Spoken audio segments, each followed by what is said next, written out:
बिस्मिल्लाहिर्रहमानिर्रहीम। अस्सलाम वालेकुम व्यूअर्स, आप यूट्यूब चैनल देख रहे हैं और मैं हूं डॉक्टर जुनैद। महकमा सेहत ने पाकिस्तान भर में हाई अलर्ट जारी कर दिया है क्योंकि दुनिया में बहुत ही कम पाई जाने वाली एक बीमारी जिसे प्राइमरी अमीबिक मेनिंजियो एनसेफेलाइटिस के नाम से जाना जाता है, उसके केसेस पाकिस्तान में रिपोर्ट हुए हैं और कुछ डेथ्स भी वाक़या हुई हैं। सबसे पहले कराची में ये केसेस रिपोर्ट हुए। कराची में 3 डेथ्स अब तक हो चुकी हैं, जिसमें पहले नंबर पे एक 32 इयर्स की फ़ीमेल जो कयूमाबाद की रिहायशी थी, उसकी डेथ सामने आई। उसके बाद 45 इयर्स का एक मेल जो कि सरजानी टाउन का रिहायशी था, इसकी डेथ रिपोर्ट हुई। और तीसरे नंबर पे 19 इयर्स का एक अडल्ट मेल जो कि सदर का रिहायशी था, उसकी डेथ रिपोर्ट हुई। कराची के बाद व्यूअर्स ये बीमारी लाहौर तक भी पहुंच चुकी है और लाहौर में पहला केस जो रिपोर्ट हुआ है वो सर्विसेज हॉस्पिटल लाहौर में 3 जुलाई को रिपोर्ट हुआ। 4 जुलाई को इस बीमारी की कंफर्मेशन हुई और 5 जुलाई को उस इंसान की डेथ हुई और हेल्थ केयर अथॉरिटीज़ ने इसकी कंफर्मेशन भी कर दी है। ये बीमारी यानी प्राइमरी अमीबिक मेनिंजियो एनसेफेलाइटिस एक अमीबा जिसे नेग्रेलिया फाउलेरी के नाम से जाना जाता है, उससे पैदा होती है। नेग्रेलिया फाउलेरी को हम ब्रेन ईटिंग अमीबा के नाम से भी जानते हैं। ये जरासीम आमतौर पर वार्म फ्रेश वाटर एनवायरनमेंट में यानी झीलों में, तालाबों में, गर्म पानी के चश्मों में और स्विमिंग पूल्स में पाया जाता है। घरों में या मस्जिदों में पुअरली मेंटेन्ड वाटर टैंक्स में भी इसकी तस्दीक हो चुकी है। व्यूअर्स, नेग्रेलिया की इन्फेक्शन बहुत ही कम देखने को मिलती है और दुनिया में भी ये बहुत कम पाई जाती है। पाकिस्तान जैसे ममालिक में कभी भी ये बीमारी रिपोर्ट नहीं हुई। पाकिस्तान में फ़र्स्ट टाइम ये बीमारी 2022 में कुछ सस्पेक्टेड केसेस रिपोर्ट हुए और इस वक्त 2023 में इसके कंफर्म केसेस रिपोर्ट हो चुके हैं और इससे जिस तरह हमने पहले बताया कि 4 डेथ्स हो चुकी हैं। ये एक इंतहाई मोहलिक और ख़तरनाक बीमारी है और ये मोहलिक और ख़तरनाक इस वजह से है कि जब तक इस बीमारी की तशख़ीस होती है उस वक्त तक बहुत देर हो चुकी होती है। तो व्यूअर्स, अब हम बात करते हैं कि ये बीमारी इंसानों में किस तरह फैलती है। तो व्यूअर्स, यहाँ पे हम ये बताना ज़रूरी समझते हैं कि इसका जरासीम आम वाटर बॉर्न डिजीज़ जिस तरह दूसरी होती हैं जो एक इंसान से दूसरे इंसान को लगती हैं या एपिडेमिक की फॉर्म में सामने आती हैं, उस तरह इसका जो जरासीम है वो हमला आवर नहीं होता।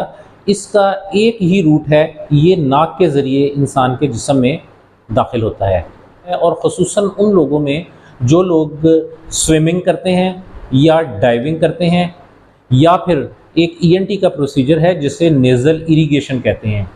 इस प्रोसीजर के दौरान भी अगर कंटेमिनेटेड वाटर इस्तेमाल किया जाए तो ये जरासीम इंसान के जिस्म में नाक में एंटर हो सकता है।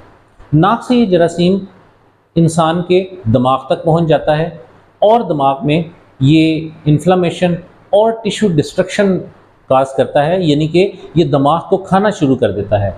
इसी वजह से इस ख़तरनाक जरासीम को ब्रेन ईटिंग बैक्टीरिया के नाम से जाना जाता है। तो व्यूअर्स, यहाँ पे एक बहुत ही इम्पोर्टेंट जो है मोड हम आपको बताना चाहेंगे कि ये वज़ू करने के ज़रिए इंसान के जिस्म में दाखिल हो सकता है। तो इस हवाले से एज ए मुस्लिम ये हमारे लिए बहुत ही हाईली कंसर्निंग पॉइंट है। इस वजह से हमने फौरी तौर पे इसके बारे में आपको डिटेल बताने के लिए ये वीडियो रिकॉर्ड कर रहे हैं। तो अभी हम आगे आपको बताएंगे कि इसके लिए हम एहतियातें क्या क्या कर सकते हैं, लेकिन यहाँ पे हम आपको थोड़ा सा इसके सिम्टम्स के बारे में बताना चाहेंगे कि इससे क्या क्या अलामात पैदा होती हैं। तो अगर हम इसके सिम्टम्स या अलामात की बात करें तो कि जब इंडिविजुअल इससे एक्सपोज हो उससे 1 दिन से लेके 9 दिन के अंदर अंदर अलामात आना शुरू हो जाती हैं और इसकी अलामात इतनी रैपिडली प्रोग्रेस करती हैं कि अलामात आने के बाद 3 दिन से लेके 7 दिन के अंदर अंदर मरीज़ की मौत वाक़या हो सकती है। तो इनिशियल जो साइंस हैं उसके अंदर सबसे पहले मरीज़ को शदीद सर दर्द होता है, हेडेक होता है, उसको बहुत ज़्यादा फ़ीवर हो जाता है और उसके बाद उसे नाज़िया और वॉमिटिंग की शिकायत होती हैं। उसके बाद इनिशियल साइंस के बाद मरीज़ लेट साइंस में चला जाता है, जिसमें उसकी नेक स्टिफ हो जाती है, नेक स्टिफनेस उसमें आ जाती है।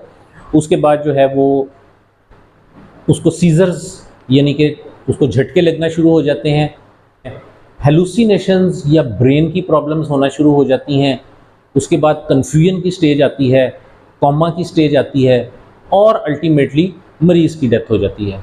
ये डिज़ीज़ इतना रैपिडली प्रोग्रेस करती है कि आम डॉक्टर्स को या आम मुआलिज को इसकी तशख़ीस करने में जितना देर लग जाती है, उतनी देर तक ये अमीबा ब्रेन के अंदर डिस्ट्रक्शन स्टार्ट कर चुका होता है और ब्रेन को खाना शुरू कर दिया होता है। तो ये तो थी व्यूअर्स इसके सिम्टम्स, साइन सिम्टम्स। अब हम आपको बताएंगे कि वो कौन सी हिफाजती तदाबीर है जो कि हम अडॉप्ट कर सकते हैं इस अमीबा से बचने के लिए। तो सबसे पहले तो वो लोग स्विमिंग, और अगर सेकंड नंबर पे आ जाता है, अगर इन लोगों को स्विमिंग और डाइविंग फिर भी करनी पड़े, किसी कंपटीशन में हिस्सा लेना है या जो है वो प्रैक्टिस में करने हैं, तो इन्हें चाहिए कि स्विमिंग और डाइविंग के दौरान नोज़ क्लिप्स का इस्तेमाल करें। या अगर आप स्विमिंग कर रहे हैं तो अपने चेहरे को पानी से बाहर रखें ताकि नाक के ज़रिए ये जरासीम ट्रैवल करके आपके दिमाग में ना जा सके। तो अब हम इस वीडियो के मोस्ट इम्पॉर्टेंट पार्ट की तरफ आते हैं। वो लोग जो कि स्विमिंग भी नहीं करते, डाइविंग भी नहीं करते और वज़ू के ज़रिए उनके जिस्म में ये अमीबा मुंतकिल होता है, उनको क्या हिफाजती इंतज़ामात या हिफाजती तदाबीर करनी चाहिए। तो सबसे पहले तो वज़ू करने के दौरान हमें चाहिए कि हम नाक में पानी बहुत ऊपर तक ना लेके जाएं। अगर मुमकिन है तो हम उंगली से खलाल कर लें। इसके अलावा जो मेजर्स हम ले सकते हैं, मस्जिदों में या इवन घरों के पानी के टैंक्स के अंदर क्लोरीन की गोलियां जो है वो हम मिला सकते हैं, क्योंकि ये अमीबा क्लीन वाटर के अंदर सरवाइव नहीं कर सकता। तो इस वजह से हम क्लोरीन की टैबलेट अगर पानी के अंदर मिला दें तो उससे भी ये अमीबा मर जाता है और आपको एक साफ़ पानी जो है वज़ू करने के लिए मिल जाता है।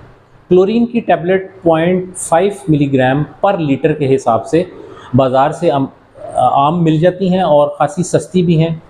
तो हमें चाहिए कि हम मस्जिदों में या घरों के पानी के टैंक्स में 0.5 मिलीग्राम पर लीटर के हिसाब से उसकी कैलकुलेशन हम अपनी पानी की टंकी के या मस्जिदों के टैंक्स के लिहाज से कर लें और इसे 0.5 मिलीग्राम पर लीटर के हिसाब से क्लोरीन की टैबलेट जो है वो हम उसे मिला दें। उससे ये पानी साफ़ हो जाएगा और अमीबा इसके अंदर सर्वाइव नहीं कर सकेगा।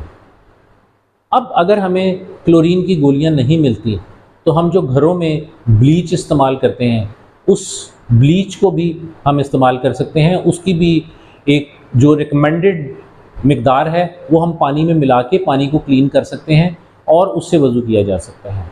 अगर क्लोरीन हमने इस्तेमाल नहीं करनी तो एक और इसका जो है वो हल है कि आप पानी को अगर 50 डिग्री सेंटीग्रेड के ऊपर 3 मिनट से लेके 5 मिनट तक बॉयल करें, तो उससे भी ये अमीबा ख़त्म हो जाता है।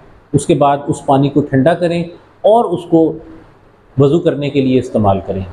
तो व्यूअर्स, ये थी वो एहतियाती तदाबीर जो कि वज़ू के दौरान हम कर सकते हैं।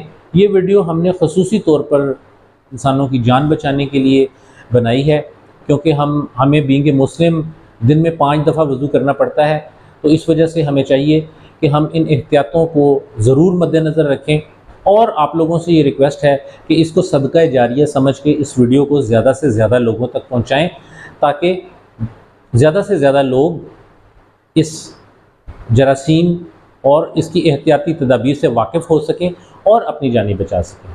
तो ये था व्यूअर्स आज की वीडियो, आज का इंट्रोडक्शन एक ऐसे जरासीम के बारे में जो कि पाकिस्तान के लिए भी एक ख़तरा बन चुका हुआ है। तो आप अपना ख्याल रखिएगा। हम मिलते हैं एक अगली वीडियो में किसी और टॉपिक के साथ। अल्लाह ने के बाद।